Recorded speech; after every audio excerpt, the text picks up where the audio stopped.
Hello मेरे प्यारे विद्यार्थियों, आप सभी का अपने चैनल सोलो अकेडमी में स्वागत है। आज हम कक्षा 10 की बात करते हैं, जिसमें क्या पढ़ेंगे, साइंस पढ़ेंगे, चैप्टर नंबर सेकंड पढ़ेंगे और सेकंड का ये कौन सा पार्ट पढ़ेंगे, थर्ड पार्ट पढ़ेंगे। ठीक है, जिसमें हमने क्या पढ़ रहे थे कि अम्ल और क्षारक के क्या पढ़ रहे थे, रासायनिक गुणधर्म पढ़ रहे थे, जिसमें हमने 3 पढ़ लिया था। आज चौथा गुणधर्म पढ़ेंगे, कौन सा कि अम्ल धात्विक ऑक्साइडों के साथ विक्रिया। चौथा गुणधर्म कौन सा है कि अम्लों की धात्विक ऑक्साइडों के साथ विक्रिया, ऑक्साइडों के साथ क्रिया,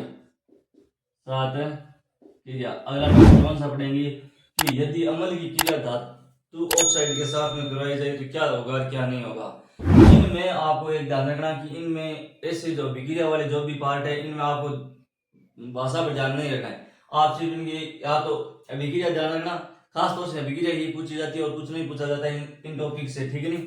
तो अगर जैसे मान लो मैं अम्ल की क्रिया किसके साथ में कराऊंगा, धातु ऑक्साइड के साथ में कराऊंगा, क्या होगा कि धातु ऑक्साइड की क्रिया जैसे अम्ल के साथ में होगी तो लवण होगा और साथ में क्या बनेगा, जल बनेगा। कहने का अर्थ क्या हो गया कि एक उदासीन विक्रिया हमने जो पीछे पढ़ी थी, इसका पहला वाला पॉइंट पढ़ा था, जैसे है कि अम्लों की क्रिया जैसी धातु ऑक्साइड के साथ में होगी तो क्या बनेगा, लवण और जल बनेगा। तो क्या बनेगा, इधर देखना, ये मान लो यहाँ पे धातु ऑक्साइड, ये है धातु ऑक्साइड है, मैंने लिखा धातु ऑक्साइड है। धातु ऑक्साइड की क्रिया किसके साथ में कराते हैं, अम्ल के साथ में। अम्ल के साथ में जैसे ही करवाएंगे तो हमें क्या प्राप्त होगा, लवण और जल प्राप्त होगा। लवण और जल प्राप्त होता है, लवण और जल का क्या होगा, निर्माण होगा। तो मैं इसको भाषा के रूप में नहीं लिखना चाहता हूँ कि जब धातु की क्रिया, धातु ऑक्साइड की क्रिया अम्ल के साथ में करवाते हैं तो किसका निर्माण होगा, लवण और जल का। इससे अच्छा है कि आप इतना याद रखना कि धातु ऑक्साइड की क्रिया अम्ल के साथ में करेंगे क्या प्राप्त होगा, लवण और जल प्राप्त होगा। अब इनके एग्जाम्पल देखते हैं। देखो एग्जाम्पल के रूप में देखेंगे क्या करते हैं, मान लेते हैं, लेते हैं आप बिना बुझा हुआ चुना, याद है ये एक प्रकार का धातु ऑक्साइड है, कैल्शियम ऑक्साइड है ये। कैल्शियम ऑक्साइड की क्रिया मैं किसके साथ में करूंगा, ये मान लो ठोस है तो इनकी मैं क्रिया किसके साथ में करूंगा, अम्ल के साथ में। और अम्ल के साथ में जैसे ही करवाऊंगा तो क्या होगा, एक लवण बनाएंगे, कैल्शियम क्लोराइड बनेगा, साथ में क्या हो जाएगा, जल निकलेगा। साथ में क्या निकलेगा, मान लो जल है। तो अब देखो अभिक्रिया संतुलित करते हैं, तो मान लो अभिक्रिया संतुलित करेंगे क्या होगा, अभिक्रिया संतुलित करते हैं तो यहाँ पर क्या होगा, देखो हाइड्रोजन उधर कितने हैं, 2, तो हाइड्रोजन इधर कितने हैं, 1, तो मैं यहाँ पर किससे गुणा कराऊंगा, 2। अब मेरे को यहाँ पर भी 2 बनाना है तो मैं यहाँ पर क्या कर दूं, 2 से क्या करवा दूं, दोनों तरफ क्या करवा दूं, गुणा करवा दूं। सॉरी यहाँ पर 2 आएगा, ठीक है। तो ये अभिक्रिया क्या हो गई, संतुलित अभिक्रिया हो गई। और ये धातु ऑक्साइड हो गया, धातु ऑक्साइड की क्रिया मैंने किसके साथ में करवा दी, अम्ल के साथ में करवाई, तो क्या बना, कैल्शियम क्लोराइड बना और साथ में क्या बना है, जल का निर्माण हुआ है, ठीक है। आप और भी लेकर कर सकते हो, मैग्नीशियम ऑक्साइड की अभिक्रिया अम्ल के साथ में करवा सकते हो, फेरस ऑक्साइड की अभिक्रिया करवा सकते हो, बहुत सारे उदाहरण आप लेकर कर सकते हो, ठीक है। तो अगर यदि अम्लों की क्रिया धात्विक ऑक्साइड के साथ में करवाएंगे तो हमें क्या प्राप्त होता है, याद रखना, लवण और जल। आपको खास तौर से ये 2 चीज ध्यान रखना है, ठीक है।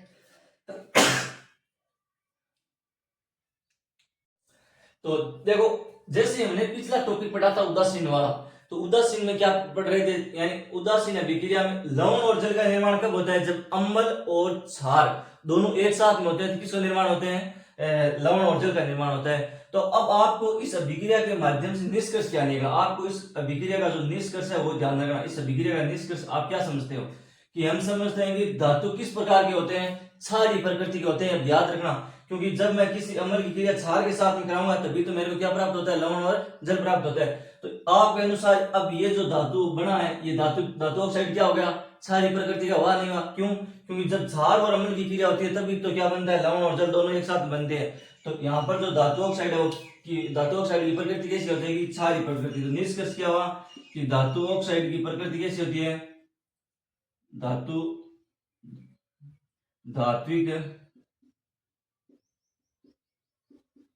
ऑक्साइडों की प्रकृति कैसी होगी, धात्विक ऑक्साइडों की प्रकृति कैसी होती है, धात्विक ऑक्साइडों की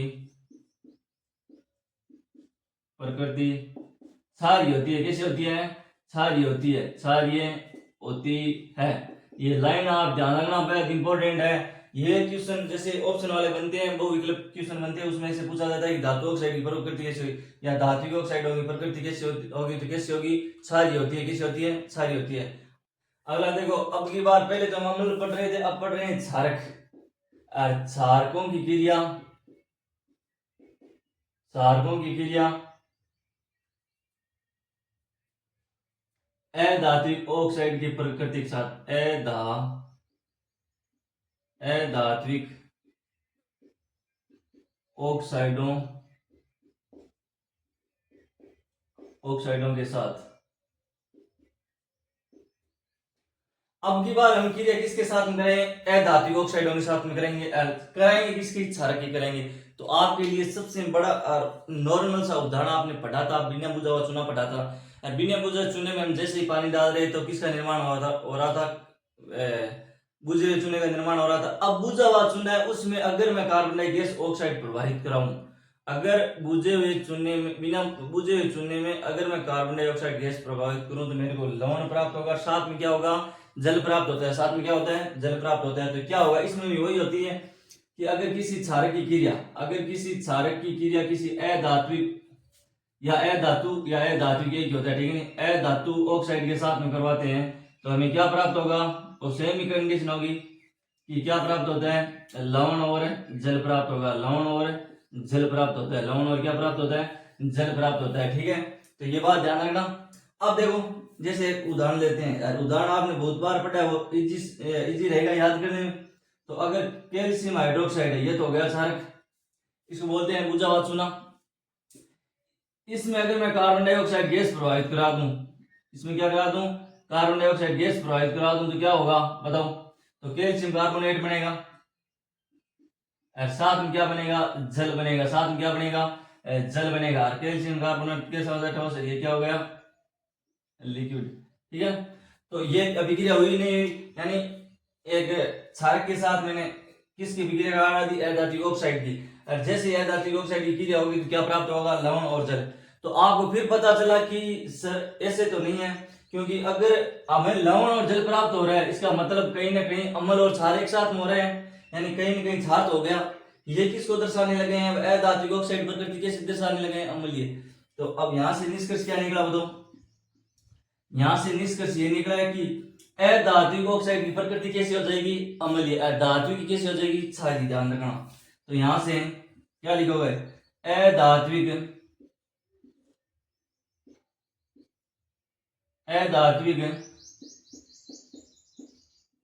ऑक्साइडों की अम्लीय प्रकृति होती है। कैसी होती है, अम्लीय प्रकृति के होते हैं, अम्लीय प्रकृति के होते हैं। बस ये क्वेश्चन भाषा वाले ध्यान रखना, इनका निष्कर्ष ध्यान रखना। अब क्रिया से इंपॉर्टेंट है, इसका निष्कर्ष ध्यान रखना। ठीक है, तो क्या होगा, अधात्विक ऑक्साइड की प्रकृति कैसी होती है, अम्लीय होती है, जबकि धात्विक की कैसी होगी, क्षारीय होती है। ठीक है, आगे देखो, अगला देखो, टॉपिक थोड़ा छोटा है, जिसमें आपको क्या है कि जलीय विलीन में बताना है कि अम्ल किस प्रकार चालन करता है या नहीं करता है, एक डायग्राम के अनुसार हम समझेंगे। ठीक है नहीं, तो अगला न्यू टॉपिक है। न्यू टॉपिक क्या है कि जल में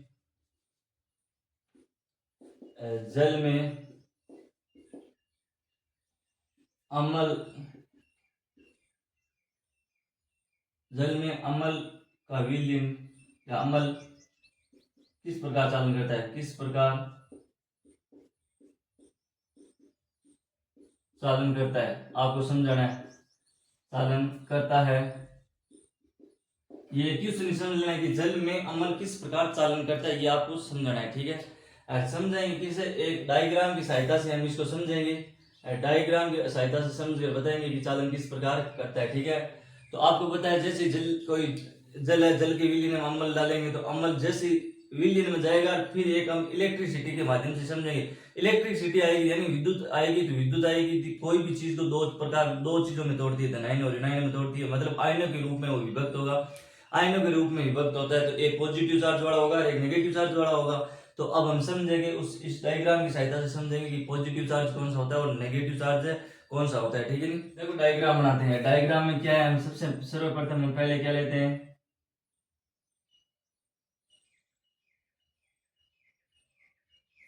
सर्वप्रथम पहले हम लेते हैं बीकर। क्या लेते हैं? बीकर।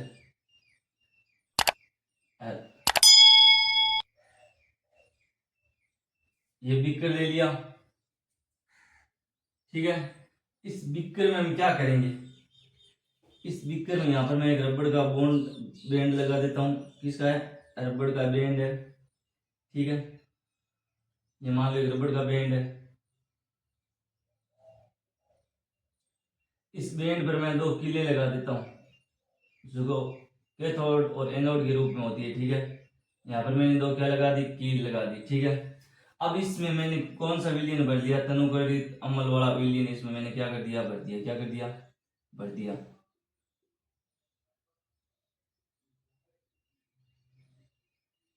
भर दिया। भरने के बाद हम क्या करेंगे? ये हो गया रबड़ बैंड, रबड़ का क्या हो गया? बैंड हो गया, ठीक है। ये हो गई कीलें, हो गई कील, हो गई। अब आप क्या करोगे? यहां से एक तार इसे मान लो जोड़ देते हैं, फिर यहाँ पर एक बैटरी लगा देते हैं। क्या लगा देते हैं? बैटरी। कितने वोल्ट की लगा देते हैं? 6 वोल्ट की। कितने की? 6 वोल्ट की एक बैटरी लगा देते हैं। यहाँ पर एक क्या लगा देते हैं? बल्ब, ठीक है। फिर यहाँ से एक तार लेकर जाते हैं और वो क्या करते हैं? इधर लेकर आते हैं।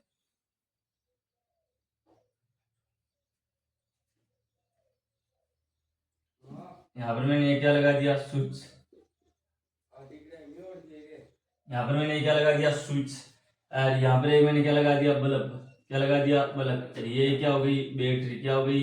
बैटरी लगा दिया, लगा दी। अब इसमें ये तनुकृत किसका है? अम्ल का विलयन है। तनुकृत किसका है? तनुकृत अम्ल का विलयन है। किसका? तनुकृत अम्ल का क्या है? विलयन है। ये हमारा क्या हो गया? बीकर है, ठीक है। ये आप सब जानते हो।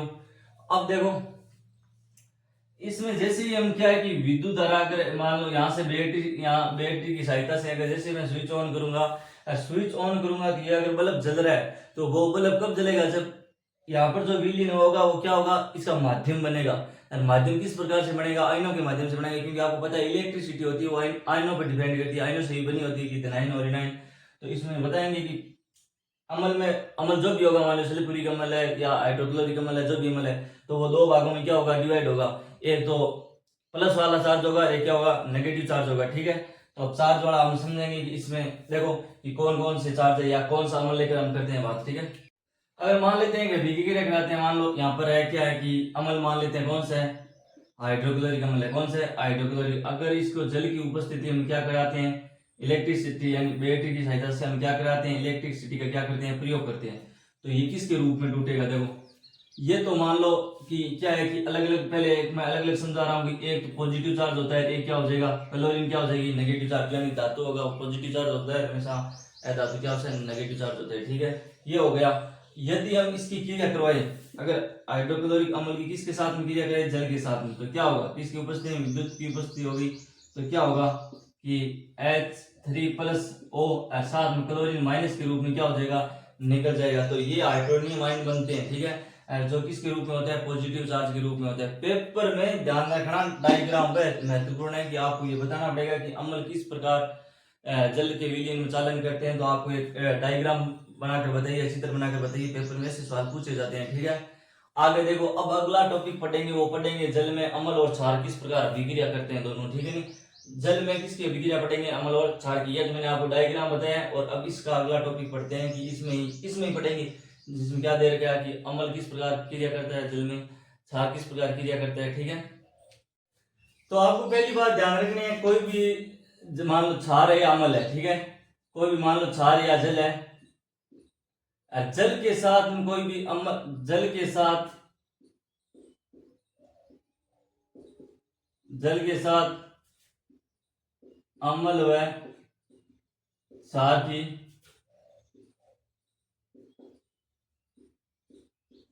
क्या करवाते हैं। तो क्या होता है कि हमेशा जल का कार्य क्या होता है? जल का कार्य होता है उसको आयनों के रूप में विभक्त करना। आप इतनी बात नोट करना, चाहे आप क्षार की क्रिया कराओगे तो भी पॉजिटिव चार्ज नेगेटिव चार्ज के बारे में बताएगा, चाहे अम्ल के साथ क्रिया कराएंगे तो भी क्या होगी? पॉजिटिव या नेगेटिव चार्ज बताया, यानी आयनों के रूप में दर्शाया जाता है। जैसे मान लो मैंने एक पीछे अभी आपको विक्रिया पढ़ाई थी, अगर मान लेते हैं कि मैंने अगर मान लो अम्ल की क्रिया किसके साथ में करवाई है, अम्ल की क्रिया मैंने मान लो जल के साथ में करवाई है, तो क्या बनेगा, पॉजिटिव चार्ज के रूप में हाइड्रोजनियम आयन मिलेंगे और साथ में क्लोरीन क्या निकल जाएगी, नेगेटिव रूप में निकल जाएगी। तो ये देखो पॉजिटिव और नेगेटिव का रूप कौन दर्शा रहा है, ये जल दर्शा रहा है। कौन दर्शा रहा है, जल दर्शा रहा है। ऐसे मान लो अगर किस रूप से, अगर मैं मान लो क्या होते हैं अम्ल में, क्या होते हैं अत्यधिक हाइड्रोजन आयन होते हैं, आप जानते हो कि H प्लस आयन होते हैं, किस में होते हैं, अम्ल में होते हैं। तो मान लेते हैं कि H प्लस आयन किस में होते हैं, हाइड्रोजन क्या होते हैं, अम्ल में। इसकी क्रिया जब जैसे जल के साथ में होगी तो यहाँ पर क्या होता है, इनका एडिशन होता है। एडिशन होकर ये किसका निर्माण करते हैं, हाइड्रोनियम आयन का निर्माण करते हैं। किसका निर्माण करते हैं, हाइड्रोनियम आयन का निर्माण करते हैं। ठीक है, इसी प्रकार अगर मैं क्षार की क्रिया कराऊं, किसकी क्रिया कराऊं, क्षार की क्रिया। क्षार मान लो NaOH है, इसकी क्रिया मैं अगर कराऊं किसकी उपस्थिति में, या जल के साथ में कराऊं या जल की उपस्थिति में कराएं, बात एक ही। ठीक है, तो क्या होगा, ये भी दो रूप में टूट जाएगा, एक पॉजिटिव चार्ज होगा, एक नेगेटिव चार्ज होगा।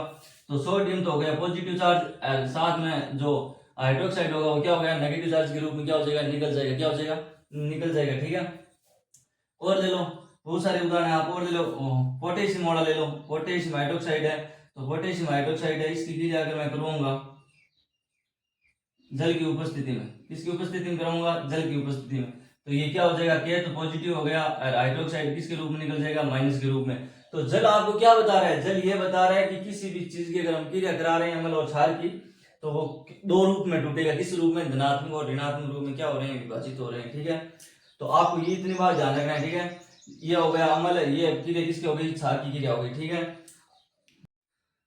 आगे देखो, तो इसके माध्यम से हमने क्या है कि अम्ल और क्षार की विक्रिया किसके साथ में पढ़ी है, जल के साथ में पढ़ी है। तो अब ध्यान रखना, एक मैं आपको छोटी सी बात लिखा रहा हूं यहाँ पर कि इन अभिक्रियाओं की सहायता से हमने ये बात समझी, यदि यदि कोई यदि कोई क्षारक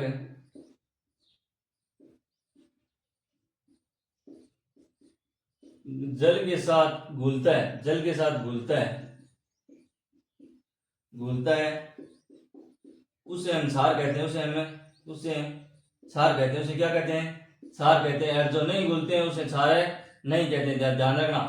तो यदि कोई क्षारक जल में घुल जाता है तो उसे हम क्या बोलते हैं, क्षार कहते हैं।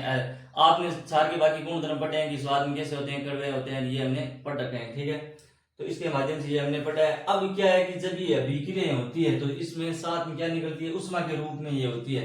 क्योंकि जब क्या होती है, विद्युत प्रवाहित होगी तो उष्मा का रूप, उष्मा तो निकलनी है, उष्मा का निष्कारण यानी उष्मा क्षेपीय अभिक्रिया के। ये सभी उदाहरण किसके हैं, तो याद रखना ये सभी अब ये उदाहरण किसके हैं, किस अभिक्रिया के, उष्मा क्षेपीय अभिक्रिया के क्या है, उदाहरण है।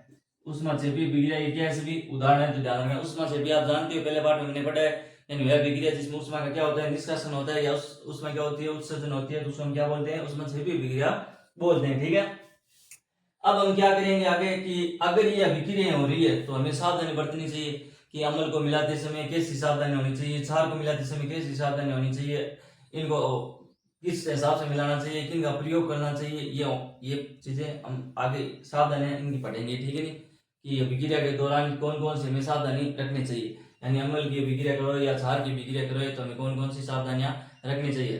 ठीक है, हम अगला टॉपिक पढ़ते हैं कि अम्ल व क्षार को मिलाते समय कौन कौन सी सावधानियां रखनी चाहिए। अम्ल व क्षार की क्रिया के दौरान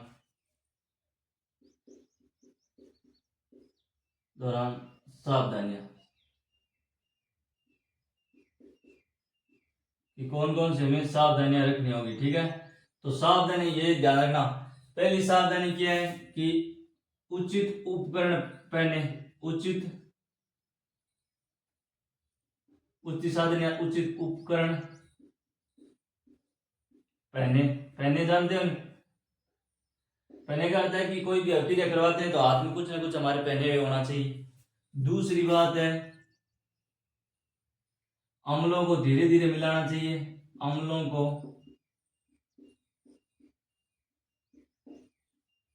धीरे धीरे मिलाइए।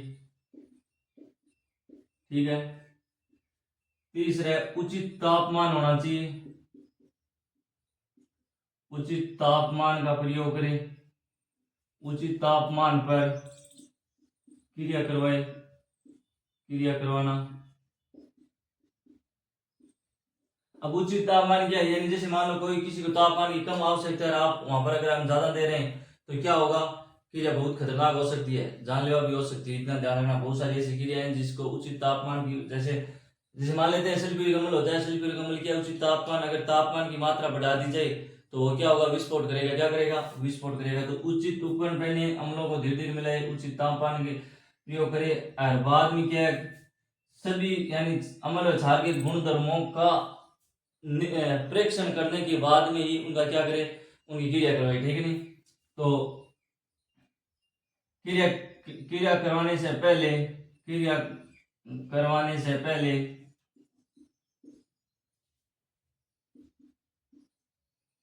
क्रिया करवाने से पहले क्रिया कराने से पहले उनके